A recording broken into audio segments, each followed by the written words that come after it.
Hello, my name is Clayton, and welcome to episode 138 of the Watch Dog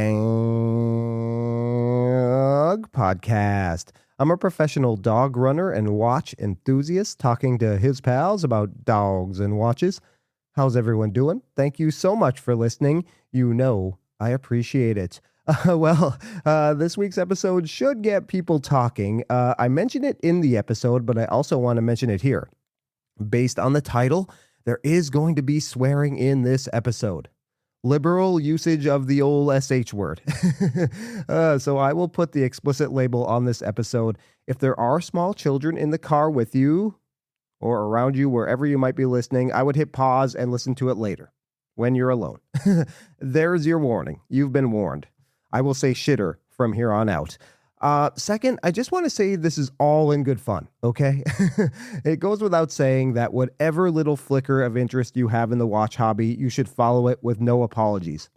Buy what you like and be yourself. We do mention brands by name here, not only affordable, but also high-end brands as well. Some of you might be uncomfortable with what we say, and you know what? I think that's okay. I think it's one of the benefits of being a completely independent podcast. We can be honest.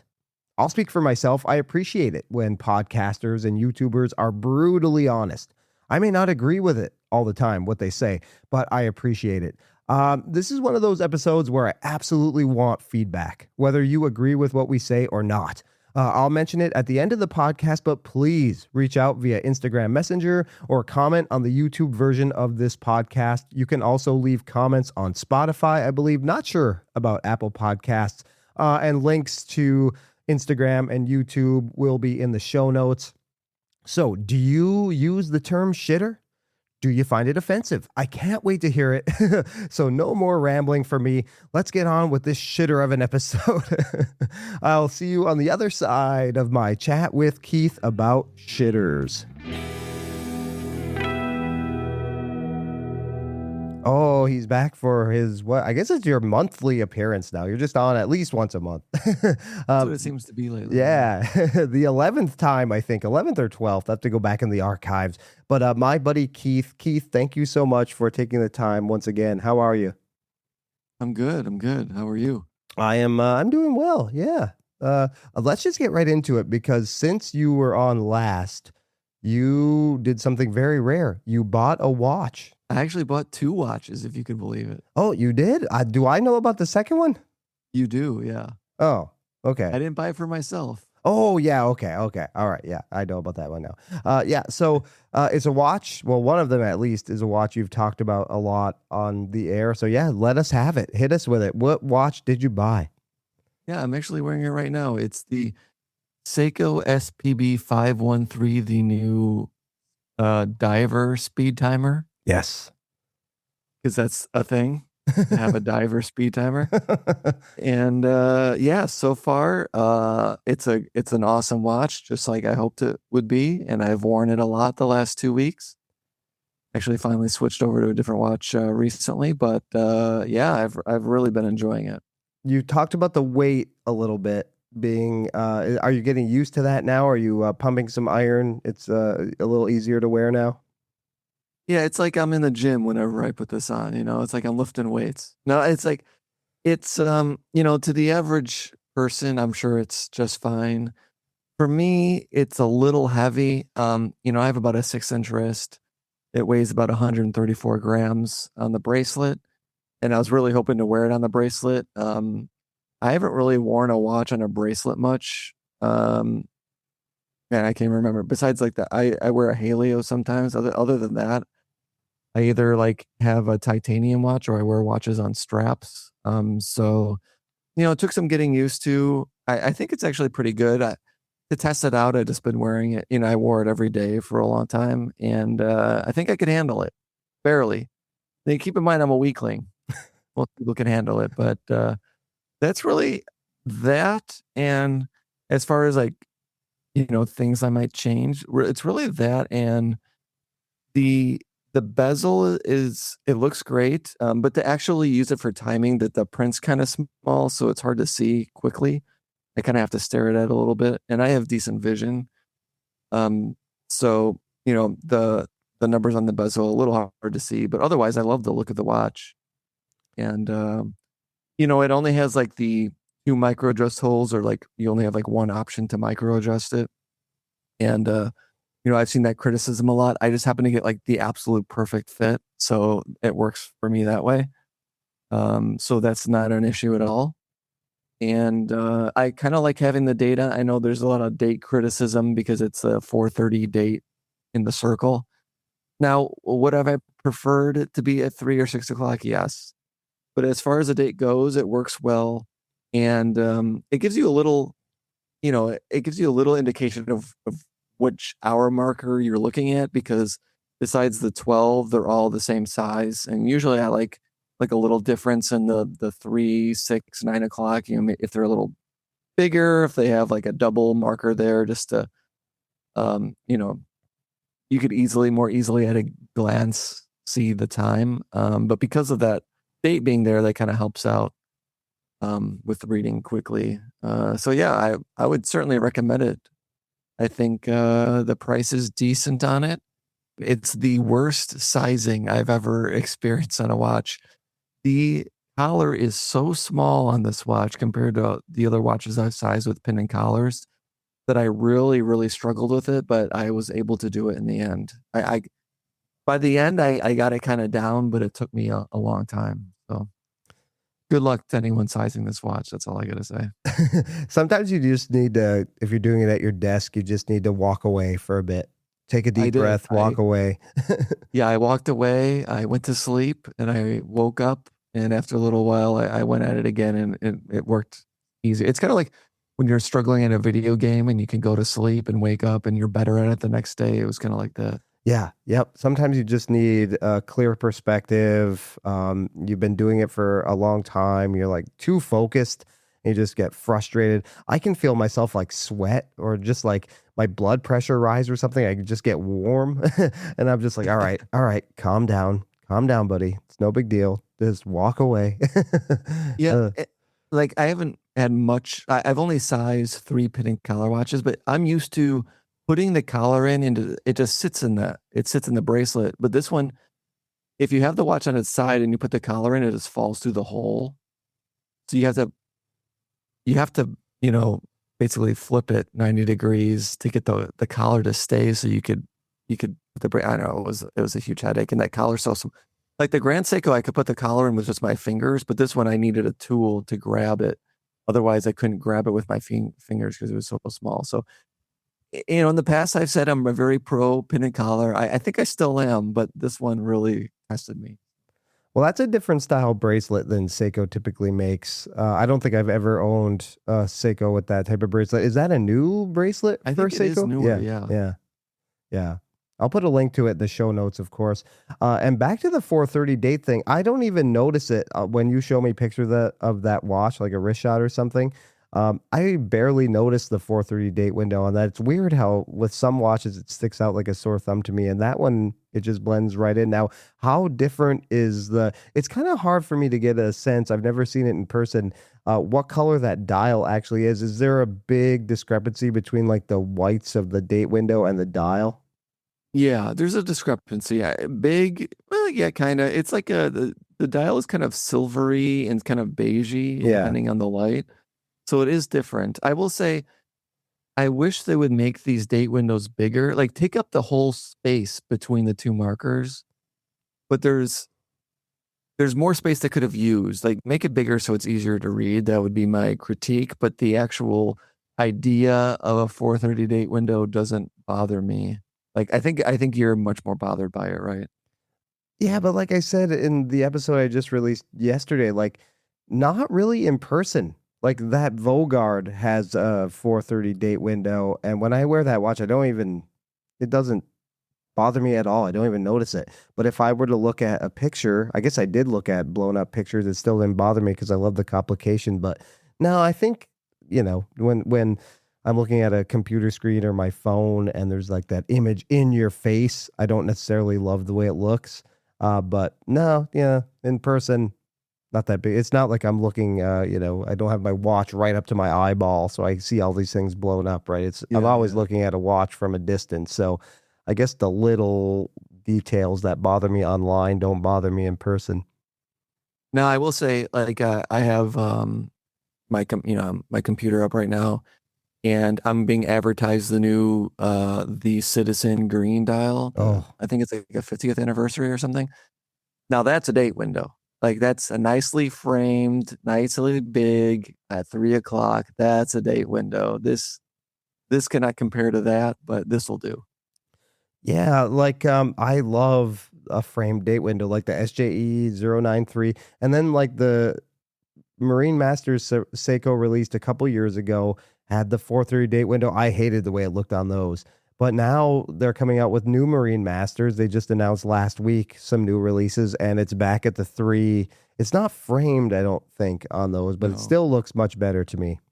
Yeah, it looks much better. Hopefully that's a sign of things to come. I think so it is framed. They came out with two. They came out with a black and a blue. The blue is framed, the Okay. black is not. All right, I'm getting them up here right now. I didn't have that memorized. That's what I have up on my screen right now. Okay, yes. So you're right. The blue sort of, I don't know what you'd call that design on the dial. It's nice looking. That's again like a watch that I don't know I would buy because I may get sick of that pattern, but right now it Yeah. looks nice. But yes, the black one is not. But yeah, those are nice. I guess Jams Tech limited edition. I don't know what Jams Tech is. Oh, Japan Agency for Marine Earth Science and Technology. There you go. But yeah, that makes sense. It looks very ocean marine life. They released some new Vanics as well that I think are really nice looking in titanium. They look great. Yeah, they do look really nice. A little more like the black understated dial. and Yeah, like, subdued great. than the original release of the Vanics that were like purple and brown and blue and some wild colors. Yeah. These are a little more subdued. It's still a unique design, not for everyone, but I like that it's unique and it looks great.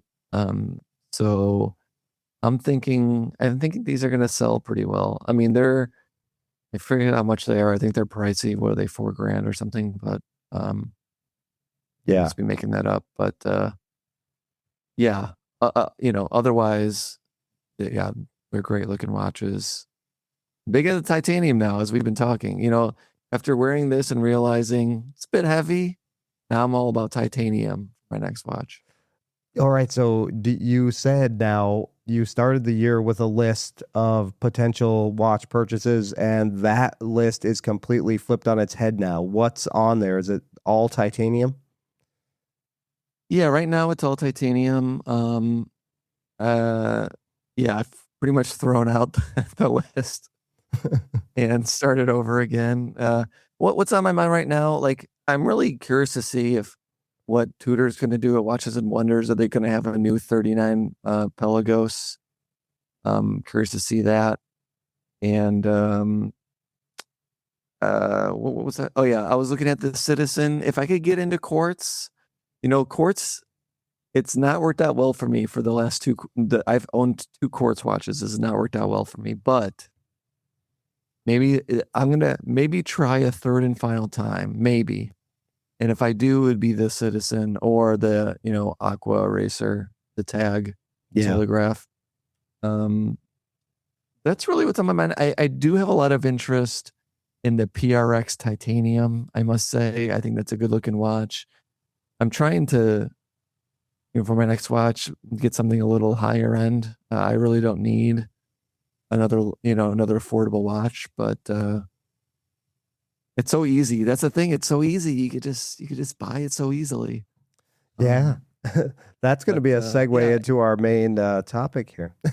Well, before we segue into that, I will segue into, I did buy my wife a PRX, and I think it's impressed me way more than I thought it would even. It looks great on her wrist. It looks like $1 million on someone's wrist when you're just like looking at it, because like the bracelet looks so nice. The bracelet looks way nicer than my new Seiko. I would say the head of the watch is better on the Seiko, but the bracelet on the PRX is a lot nicer, I think. At least it looks a lot nicer when you just see it on someone's wrist. So yeah, she's really liking it. I think I told you when I bought it, they said, "Oh, do you know about Tissot?" And I said, "No, I'll let them go through their spiel." This is at a Macy's, by the way, and they're like, "Oh yeah, Tissots are handmade." And I said, "Oh, interesting." How many people are you telling that to? That's amazing. But yeah, it's a 35 quarts. It's called their silver dial, although it's very blue. It's a silvery blue. And like I saw it in person, and like the seconds hand really hits those markers on like half the dial, and it's only very so slightly off on the other half of the dial, which is like the best you could ask for. Yes. And the date window's nicely centered. I went through all the dates, and it just like it's a good. And she has a Timex and Victorinox, and this is like way better quality than those other two watches. So I think it's worked out well.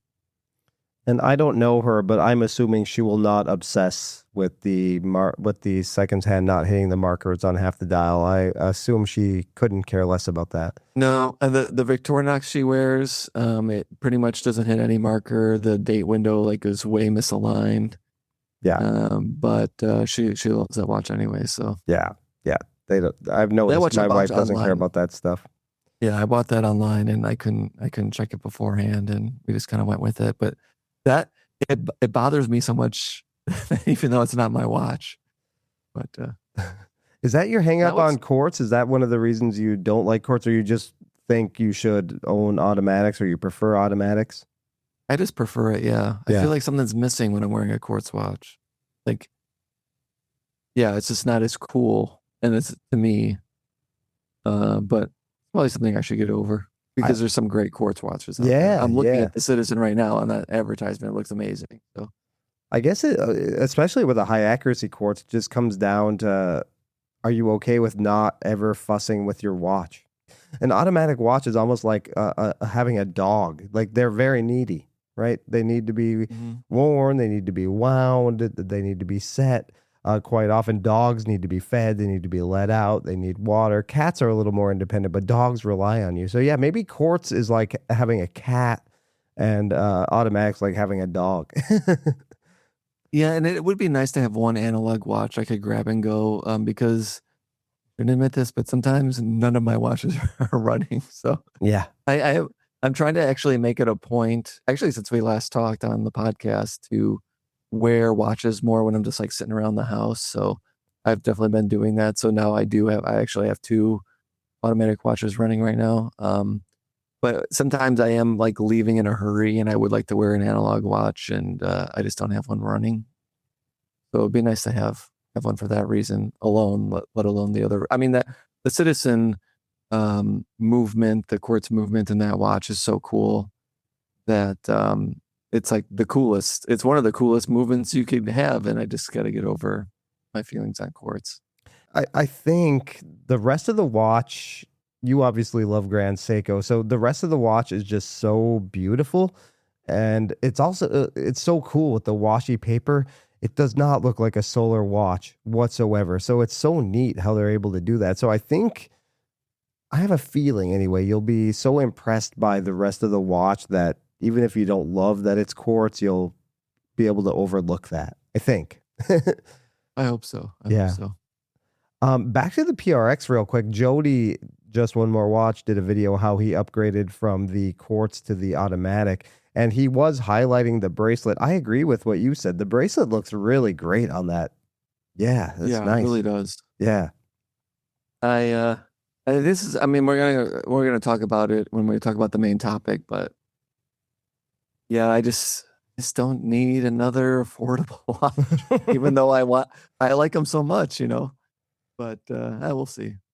Maybe you're just an affordable watch guy. There's nothing wrong with it. Yeah, I have a lot of feelings on my collection overall. I think I'm a 6, I have a 6 watch limit. I think a 3 luxury and a 3 affordable is a good middle ground, even though I don't think I've ever owned 2 luxury at once. Yeah. So it might take me a while to get there, to get myself to. I also think you're a guy who's not super comfortable wearing your luxury watches all the time. So is that something you want 3 of? Like, will you feel free to wear those? And I know like maybe it's like drawing attention. It's not only scratches. It's like maybe too shiny for work or something. So is Yeah. three luxury watches like something you're comfortable with? I think depending on the watch, like I've really realized with the Seikos that I have that I just like divers. I like tool looking watches. I don't like super tool looking watches like Zin. Um, I like some polish. I like it to look um, a little luxury, I guess. But I've really found that I like tool watches in general. So I think that's partly why I don't wear the Grand Seiko all the time because it just feel like it doesn't fit my personality and it's a little flashy with the polish. But yeah, I was wearing it at work last week or the week before. It was kind of sticking out, and I'm like, are people noticing how shiny this watch is? Or people probably don't care, but it just yeah, I just got to get used to it being more of my personality. Yeah. Real quick before we get going, I'm wearing a watch. I know we've talked about that. I don't think you'd consider, but I feel like this is a nice mix of. It's not really all that tooly, but it's a tool watch, but it's very kind of dressy looking. I'm wearing the Tudor Black Bay 54 Oh yeah. Lagoon Blue.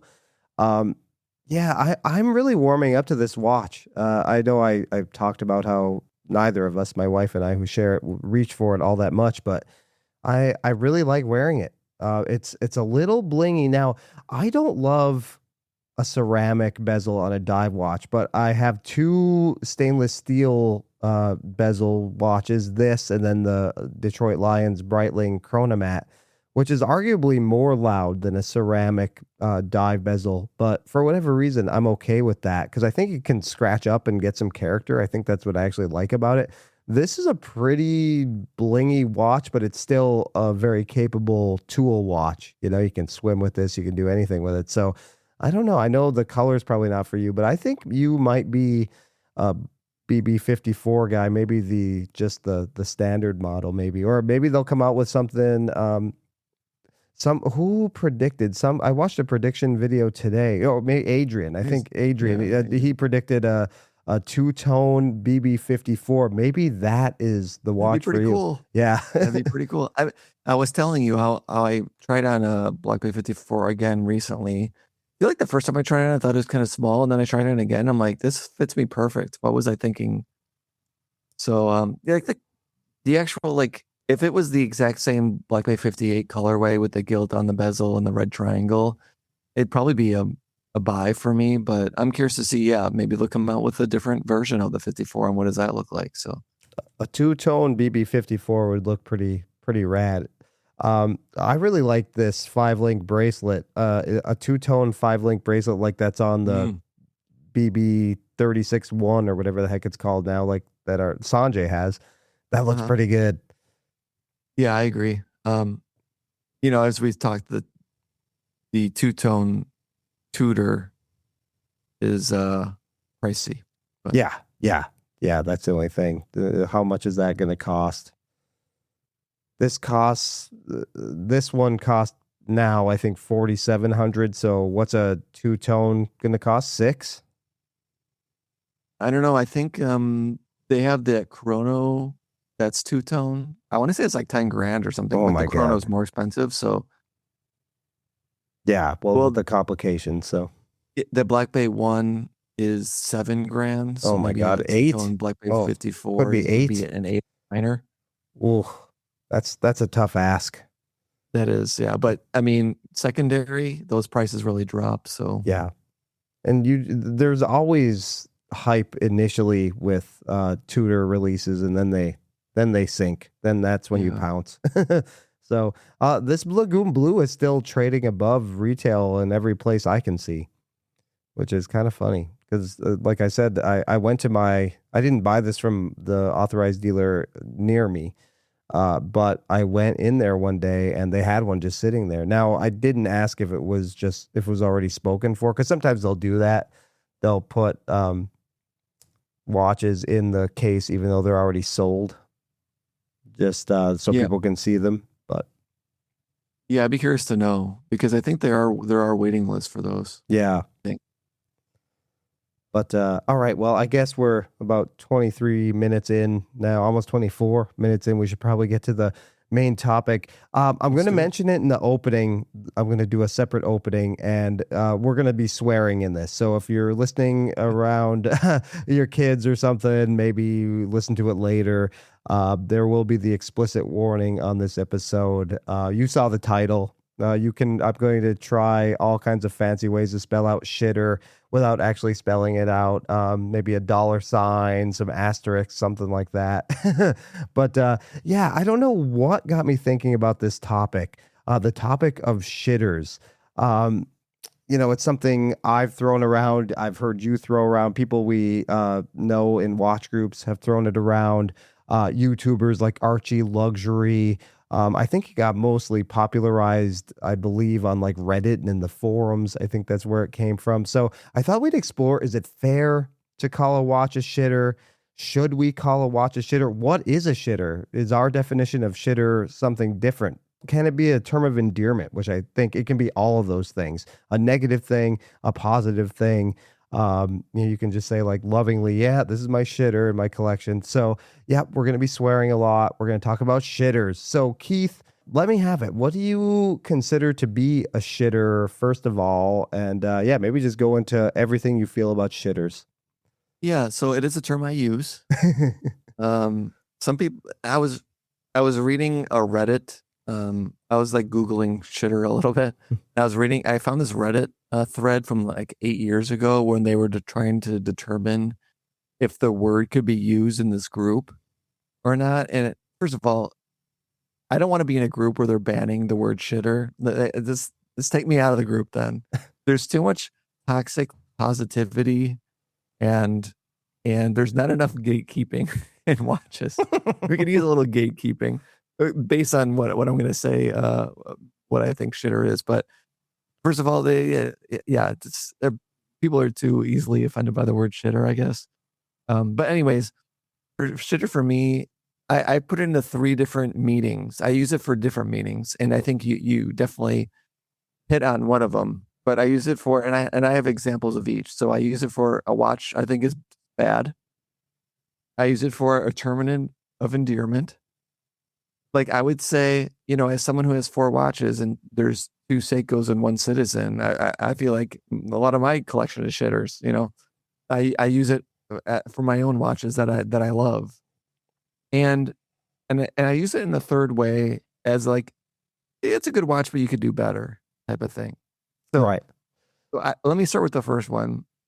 A watch I think is bad. Okay, recently, as an example, I was watching this YouTube video. I don't think I've mentioned it on the podcast, but they have all those YouTube videos at the end of the year, like watches we wore most or our favorite watches for the year. And I was watching one, and this guy was talking about like a copy watch, like a San Martin or one of those type brands.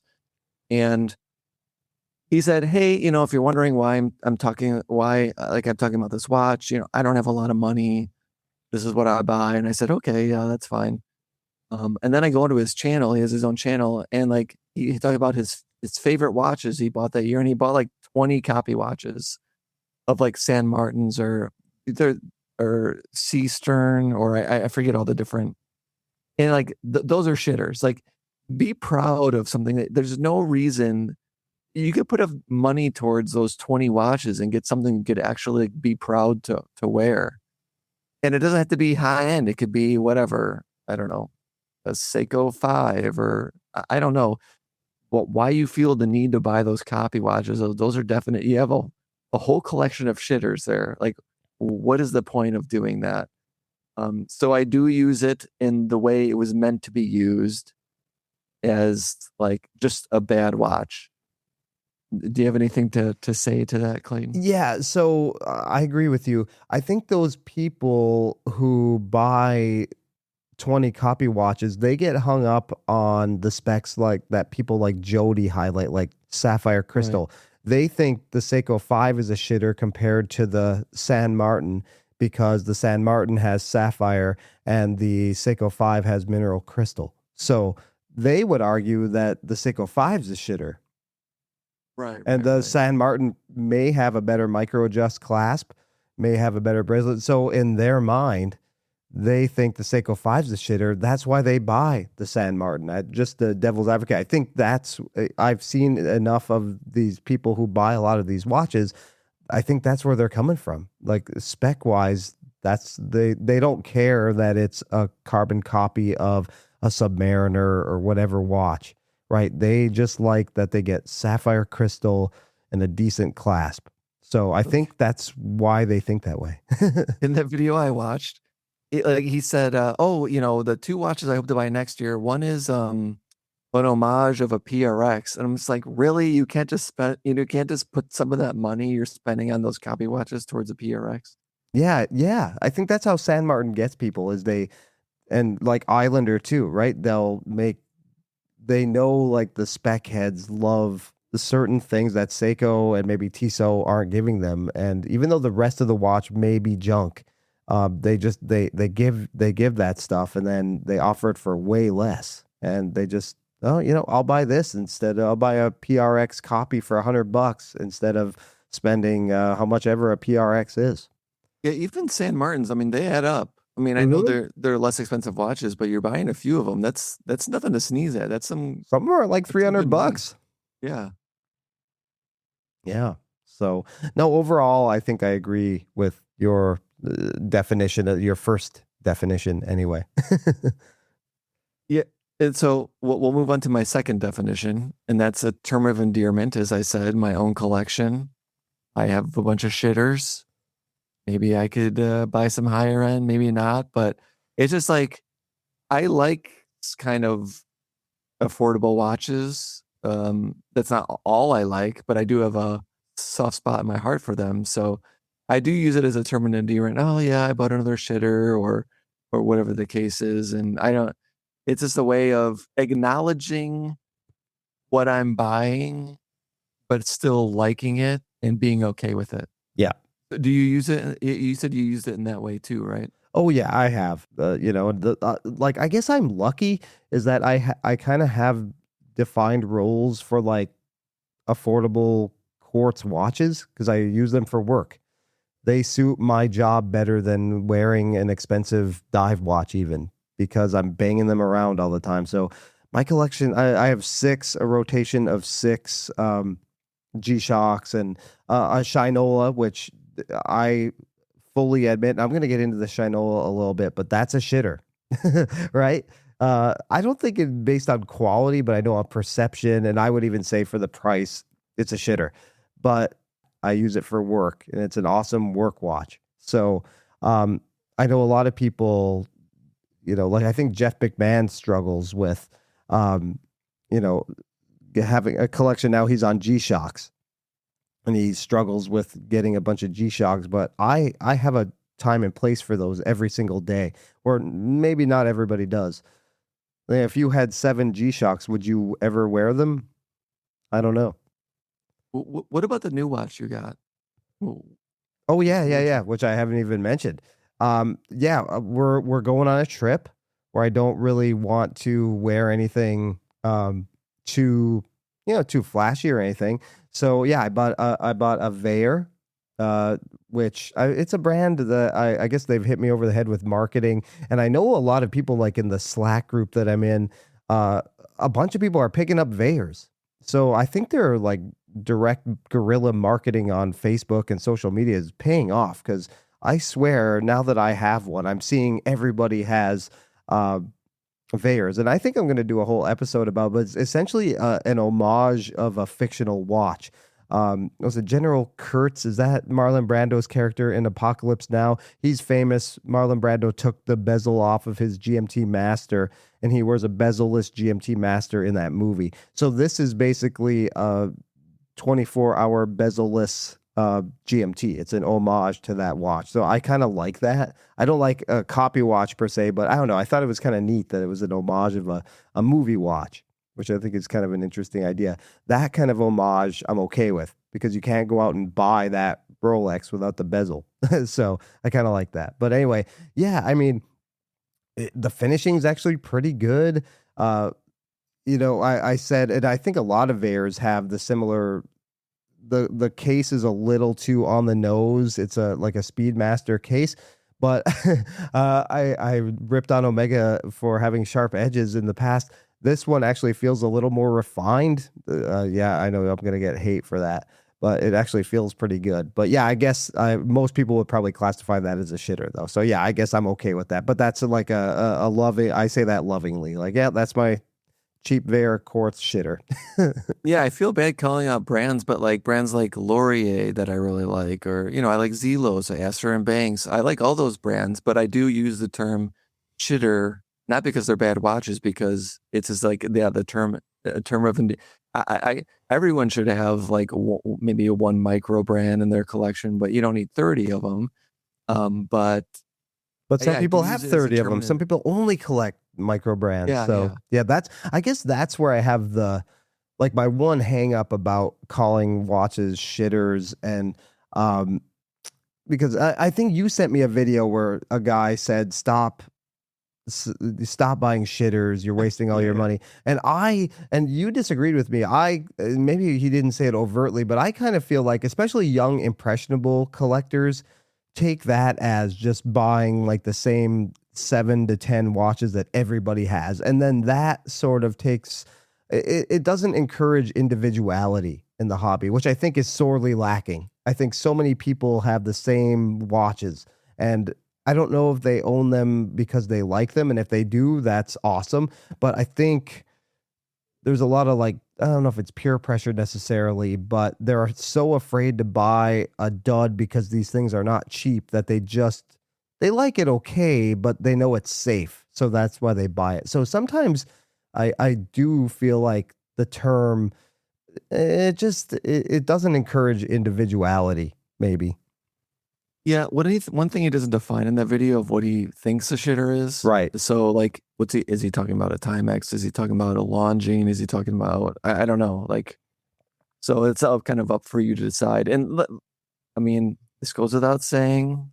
We say it all the time. Whatever makes you happy. Like when I say you should only have whatever, a couple micro brands in the collection, I'm saying me. Right. You know, Right. I'm saying this is how I collect watches. If you're happy with 20 copy watches, I think, maybe you'll regret it down the road. I don't know. But if that's what really makes you happy, then, whatever, life is short. Yeah, exactly. Whatever little corner of this hobby that you find enjoyment in, that's awesome for you, right? But Yeah, I do know people who have seemingly, I'm in groups and stuff, and seemingly they come up with another like brand that I've never heard of. Like maybe it's a fashion brand. I don't even know. But then I'm thinking like, okay, how many of these do you have? And if that makes you happy, that's awesome. But I know, yeah, I'll just like you just did. I'll put myself there. That would not make me happy. That's just not the kind of collector I am. Having a bunch of those watches, having a bunch of any watches, you know. So yeah, I sometimes, and I feel bad when I go there in my mind, like that's a shitter. Why does he have so many shitters? Then I'm like, don't. That's mean for you to say. I don't say it out loud, obviously, but that's mean for you to think. yeah, and that leads into my third definition of what a shitter is. It's not a bad watch. It's just like someone who's been into watches for years. Like, should you be buying a Seiko 5 or should you be buying something a little more upscale? Again, whatever floats your boat. I know there was that Seiko 5 that was really popular last year that everyone liked. There's always those standout watches. But if you're buying just like the one I always see at Macy's, that green Seiko 5 diver, and you've been into watches for 10 years, like I use it shitter as a term. As like, yeah, I like the watch, but maybe you could do better now. You know what I mean? Not Yeah. that you have to. I feel like I gotta preface everything. Not that you have to, but maybe just think about it a little. Like I think my that's thing the is like, key, the thinking is about it. like whatever. I'm over the hill now. Who knows how much time I got left on planet Earth? Oh, Jesus. There's only so many days to wear watches. Let's wear something you really are gonna really love. Maybe it is a Seiko 5. I don't know, but I picked Seiko 5 because I really like Seiko 5s. There's a lot of like I like Me the too. 30 millimeter black dial. watch. I don't know the reference number, but just like the one with like kind of like has the Fotina. Like that's a really cool and it looks great in person. But I have to stop myself from buying it because I know it might just be a quick fix type of purchase, and I'm gonna be like, oh man, I wish I would have put this towards a different watch. So I'm saying it to myself too, like I gotta stop myself because I really do appreciate watches like that. So Ding, ding, ding. I yeah, think you just hit it. yeah. People are, let's say, like, there's a list, a collector has a list like you have, and they have to save up for a while. Sometimes you get bored when you're saving, and then a new Seiko 5 collaboration watch or something comes out, and it's like a little dopamine fix. Like, oh, you know what? This won't really hurt the watch budget too much. What's a couple $100?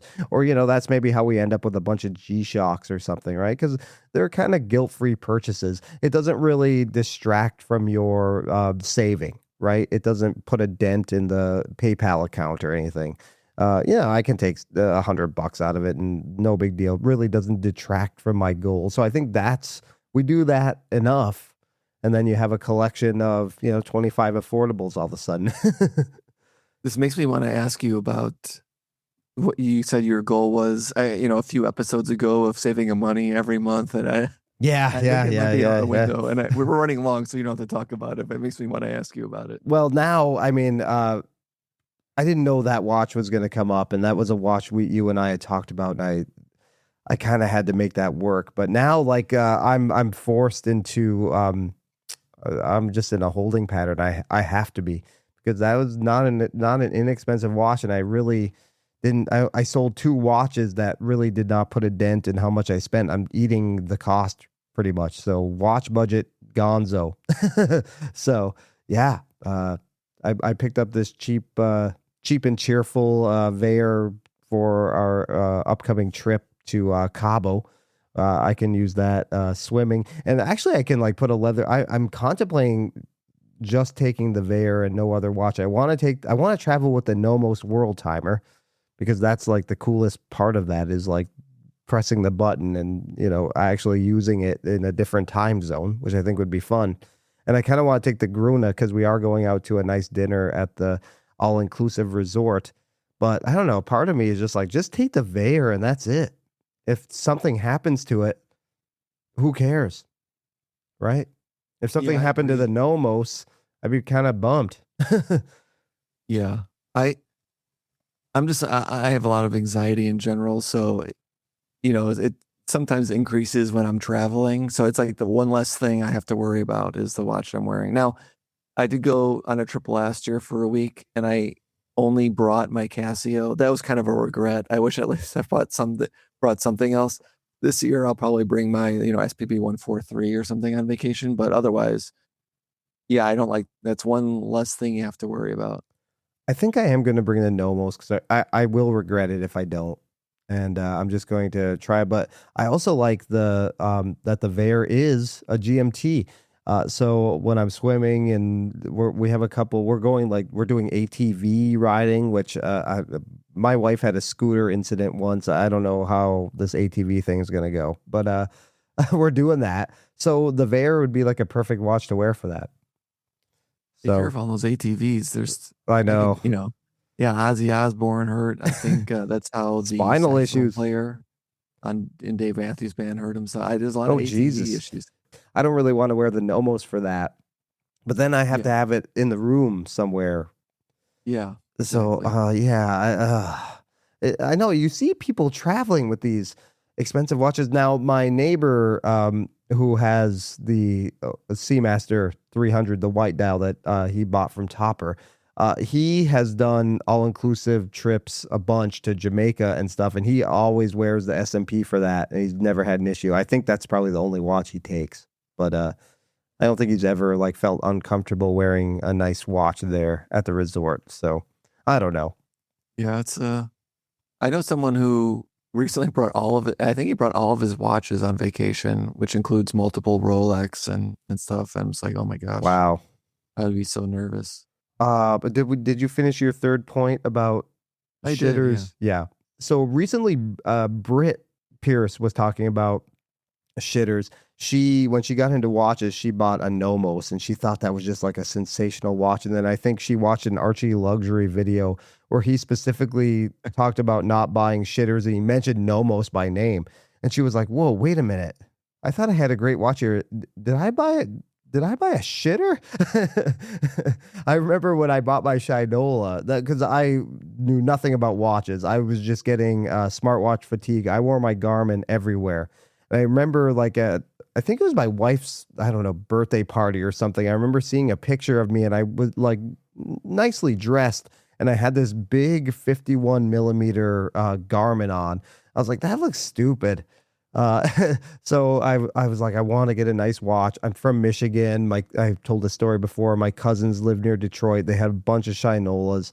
And when I went to the local jewelry store, and they were a Rolex, Tudor, they had all those there, but Shinola was the brand I remembered, and it kind of reminded me of home. So that's what I bought, and I was super proud of it.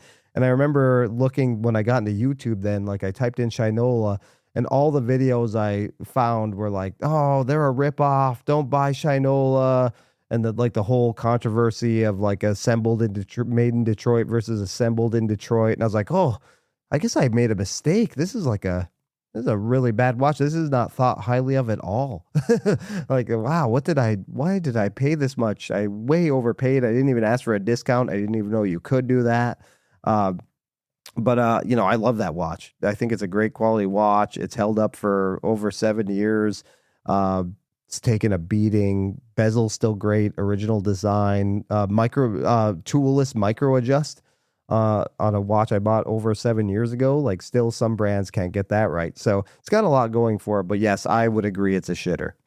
Yeah, I don't know. Like, yeah, I haven't seen that watch specifically, but I know Shinolas are known for being overpriced, but they seem to be built well. Built very well. Like, I think I've even told you, like, the Doxa I owned or the Shinola, like if I gave them to my wife and said, and she didn't know what brands, she knows the brands, but if I gave them to somebody and said, which watch do you think costs more? I guarantee you they would pick the Shinola every single time. The bezel action feels a million times better on the Shinola than the Doxa. I thought it was a little tinny on the Doxa. The bracelet, no question, is better on the Shinola versus the Doxa. But I think like the perception is part of it too. So perception wise, Shinola is just a shitter brand that people will like look down at you. Doxa, you get street cred with. So Yeah, that's a whole other podcast. yeah. But do you like? I think maybe not, but there's just some brands that I have never even handled or seen in person that I label as shitters, and I hate to name brands, but I'm going to because we're in this far, so we might as well. Like whenever I see a Yema, I just think shitter, or Venezianico. Like even though people say they're well made, that's just a brand I look at and just say like, oh man, you That's might a as well brand that's just light really your like money on fire. the last 2 years, that brand has really taken off. Yeah. I see them everywhere now. I feel Wild. so bad about feeling that way, but that's just like and maybe I'll see a Venezianico in person one day and like be really impressed, but there's just something about that brand that gives me like just not a great feeling. And I just immediately think like, oh, that's a shitter. You got to make it to Wind Up one day. Yeah, I know. I do. So have you handled them? Yeah, I have handled them. I didn't have like a super amount of interest in them, so I didn't stay too long. So I feel like I didn't even form an opinion on it. People seem to like them. But yeah, I didn't really stop. Maybe I looked really quick. I don't really remember, so I can't really say one way or the other. But then there's other watches, like I know you, I think, and other people think like Denison are shitters, but I think they're kind of cool. I like the dials. I know it's a cheap quartz movement inside and they're thin and they don't feel anything special, but still, like, I don't know. I'm intrigued by them. So, but I know you don't like them. You don't get them. Well, maybe the perceived quality just holding one, but as I've said before, like there's not enough what's the word I'm looking for? I don't know the word, but there's not enough stock in the design, like liking a design of something. That's why I don't like the check the box people. It's because the design is the most important thing and you're not giving any value to it. Like if you love the design or something, maybe it's if you look at it, objectively, maybe it's a bit overpriced, but that's really what matters. And that to me, that has a lot of value. So if you see a Denison and you love how it looks, that's all you need to know. You know Right. what I mean? Right. So that's why even saying if something's a good value so subjective is because design is so important and whatever is different designs speak differently to different people. Absolutely. Yep. So like I think the stone dials are kind of cool. I like those like dual time Denisons. I don't know. I think they're neat. I don't know that I would ever buy one, but yeah, that's a watch I think gets a lot of flack. I think like Watch Chris on his worst watches of the year video like mentioned Denison, doesn't understand why they're popular. I've heard a lot of people say that, and that's one like that I think is kind of cool. But Venezianico, which so many people say are like good quality and everything, I see one and I immediately just think like crap. I don't know Yeah. why. I mean, that's Seiko gets a lot of flack. Oh, it doesn't have the micro adjust. Oh, the QC issues. To me, it's like they make cool looking watches. That's why I spend my money on them. Yeah, I think there are certain people who like I guess it's an endearment like, oh, the Seiko might be a shitter, but it's my shitter.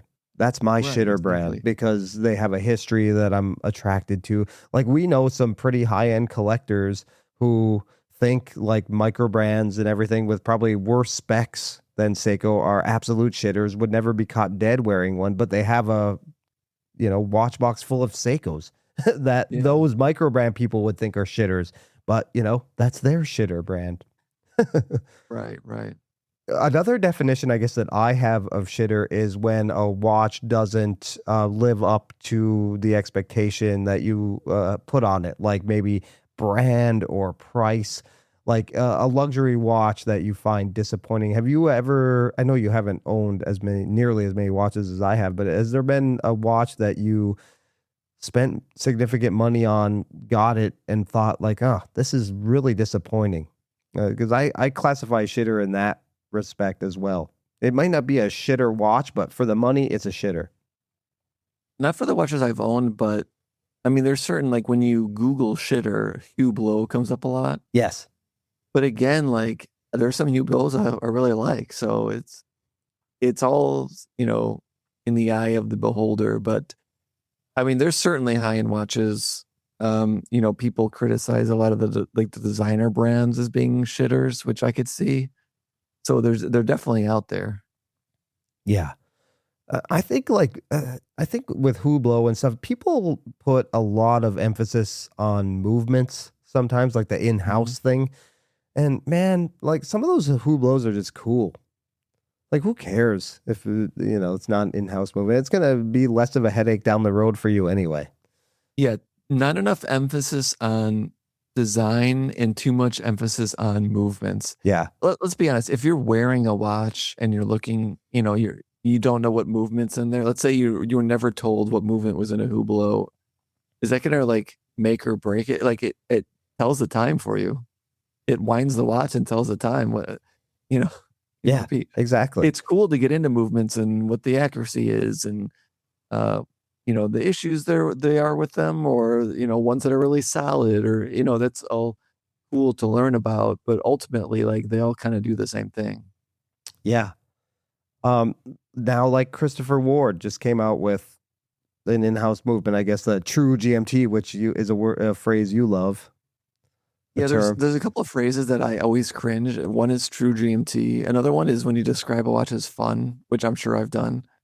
It's like to me, it's like, oh, it's like an affordable that it's just like some affordable watch. And I'm gonna call it fun, but like the really nice watch I have, that's not fun for some reason. Yeah, Even what's though so fun about it? Yeah, I know I've said that. I know I've called watches fun, but I'm with you. When I hear people describe a watch as fun, like, oh yeah, name me 3 fun things about it. What's so fun?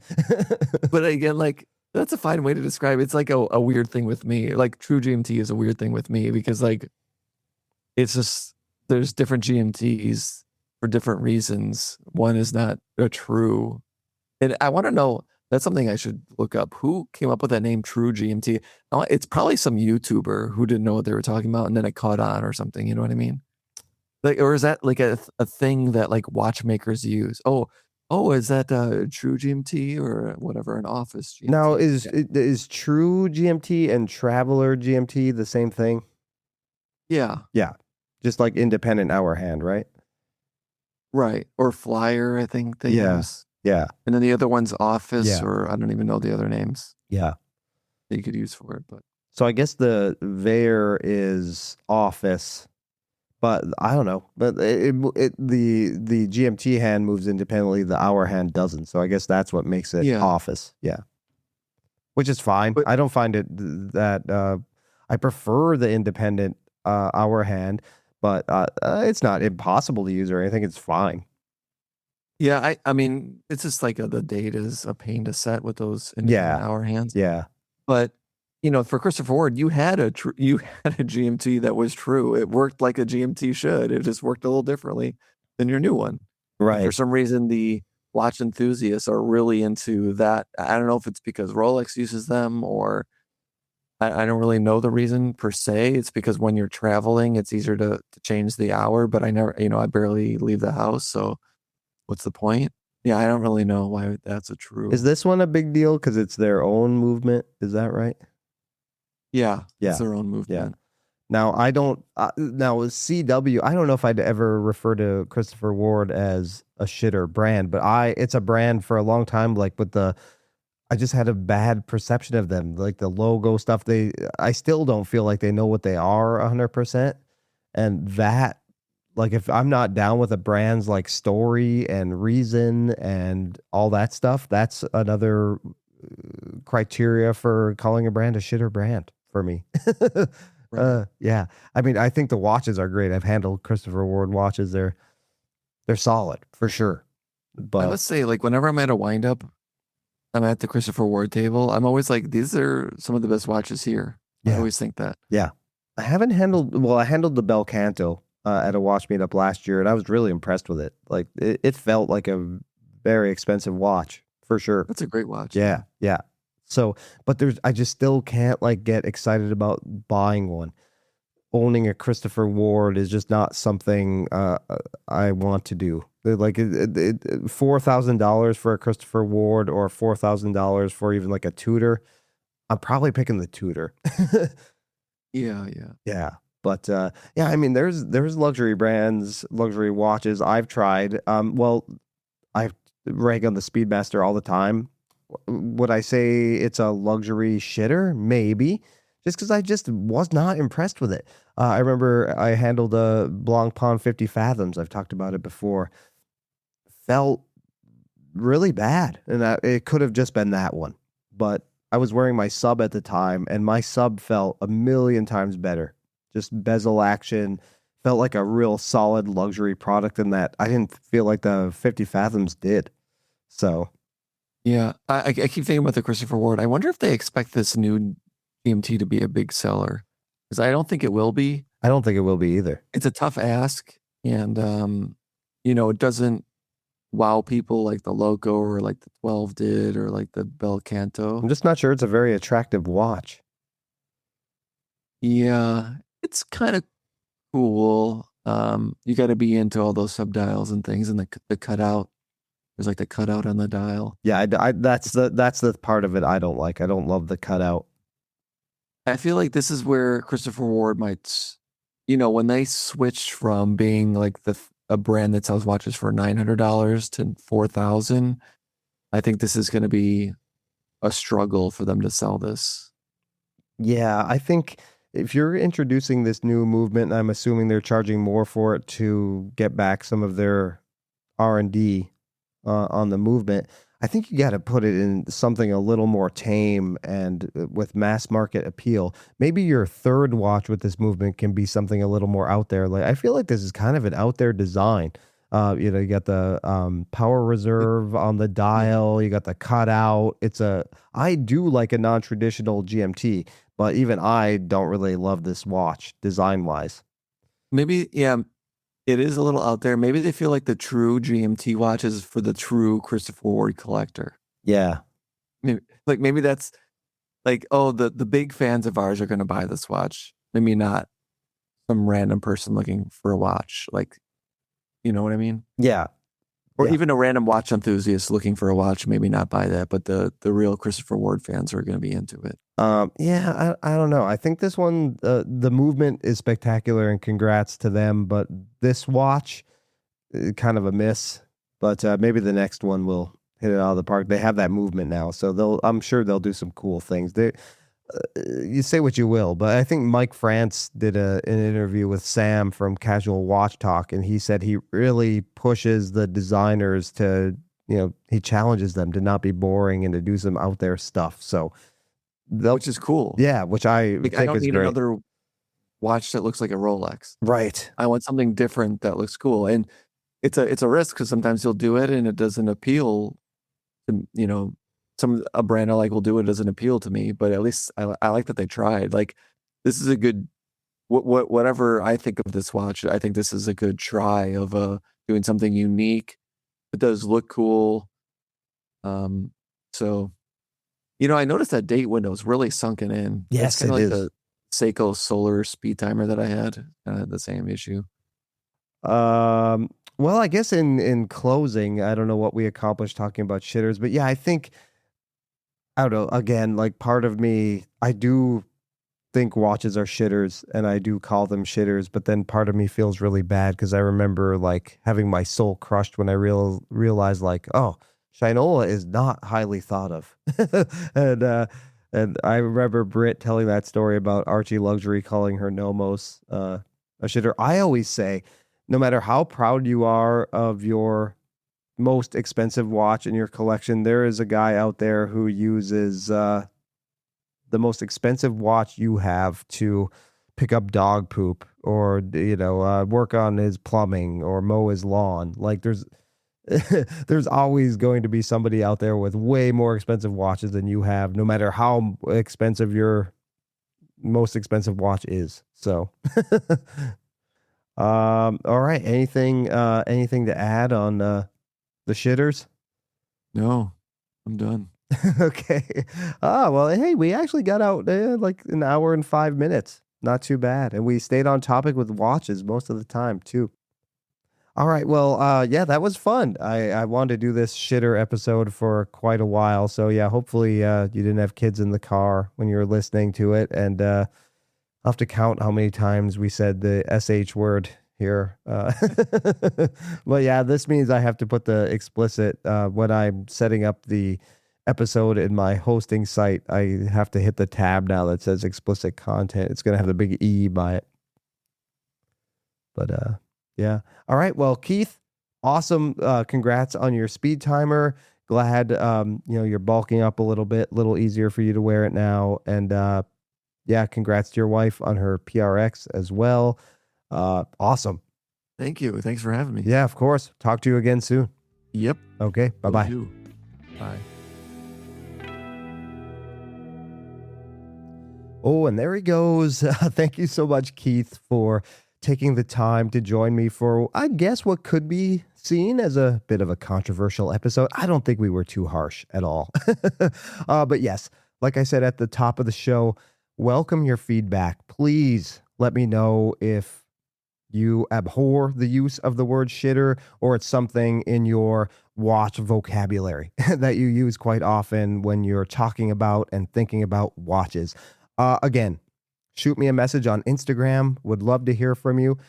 This gets released as a YouTube video, so you can comment on there. You can text the podcast. Like I always say, I'm not being rude. I can't text you back. All right. Thank you so much. Really appreciate you listening. And remember, sometimes you're the dog, sometimes you're the hydrant, but hey, at least you're outside. We'll catch you on the next episode of the Watch Dog Podcast. See you later.